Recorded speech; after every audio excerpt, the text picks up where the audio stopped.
जंगल में एक शेर अपने घर के बाहर शिकार किए हुए गोश्त का एक टुकड़ा लिए खाने ही वाला था कि अचानक एक बाज ने झपट्टा मारा और गोश्त पंजों में दबाकर उड़ गया। शेर इस हरकत पर आग बबूला हो गया। उसने अहेद कर लिया कि वह जंगल के सारे परिंदों को खा जाएगा। एक दिन शेर ने जानवरों को बुलाकर कहा, सुनो, मैं तुमसे हिदायत करता हूं कि इस जंगल के तमाम परिंदों का शिकार कर लो। शेर ने कहा, मैं इस जंगल में एक भी परिंदा जिंदा देखना नहीं चाहता। मैं खुद शिकार करूंगा और तुम भी इस मुहिम पर निकल जाओ। अब जानवर रात को जब परिंदे अपने घोंसलों में सो रहे होते तो उन्हें खा जाते। जानवर चुपचाप झाड़ियों में घुसते हैं। उनकी आंखें संकल्प से भरी होती हैं, जैसे वे परिंदों के खिलाफ शिकार के मिशन के लिए तैयार होते हैं। शेर छायाओं में घूमता है।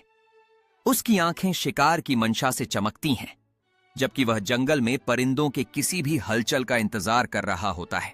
शेर एक परिंदे को उड़ान में पकड़ लेता है, अपनी ताकत और फुर्ती दिखाते हुए, जबकि बाकी जानवर नीचे से उसे प्रोत्साहित करते हैं।